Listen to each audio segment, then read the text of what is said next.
சீரகம்னு சொல்லி இருக்கிறாங்க.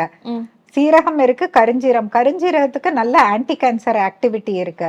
சீரகம் சாதாரண அஞ்சரை பெட்டியில உள்ள சீரகத்தை வந்து வறுத்துட்டு பொடி பண்ணி வச்சுட்டு டெய்லி காலையில ஒரு ஸ்பூன் அந்த ஜீரக பொடியை போட்டு ஒரு கிளாஸ் வார்ம் வாட்டர் கன்சியூம் பண்ண பிறகு நம்ம டேயை ஸ்டார்ட் பண்ணோம்னா எந்த குற்றம் பாதிப்பு இருக்கோ அதை சீர்படுத்தும். சீர் அகம், அதனாலதான் அதுக்கு சீரகம்னு பேரு. இது இல்லாம சித்தர்கள் வந்து காயக்கல்பம்னு ஒரு இதை சொல்றாங்கப்பா. அந்த காயக்கல்பம் எல்லாமே பார்த்தா ஆன்டி ஆக்சிடென்ட், நோய் எதிர்ப்பாற்றலை அதிகரிக்க கூடியது. அதுல சிறப்பா சொல்லக்கூடிய மூலிகை எதுன்னு பார்த்தா இஞ்சி.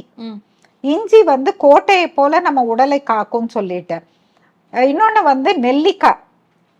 இந்த அதியமான் கதை எல்லாத்துக்குமே தெரியும். அவை நெல்லிக்கனி கொடுத்தது ஆயுள் நீட்டிப்புன்னு. அப்ப வந்து அந்த ஒரு 2 நெல்லிக்காவை வந்து அந்த கொட்டையை நீக்கிட்டு அதுல வந்து கொஞ்சோண்டு ஒரு விரல் அளவு வந்து இஞ்சி தோல் நீக்கிட்டு, இஞ்சியில வந்து தோல்ல நச்சுத்தன்மை உண்டு, அதனால அதை போட்டுட்டு கொஞ்சோண்டு வந்து இந்துப்பு சேர்த்து 2 கருவேப்பிலை ஈர்க்கு அயன்காக போட்டு இதை வந்து நல்லா வந்து மிக்சி ஜார்ல அடிச்சிடலாம். இதை ஜூஸ் மாதிரி நம்ம கன்சியூம் பண்ணோம்னா ரொம்ப நல்லா இருக்கும்.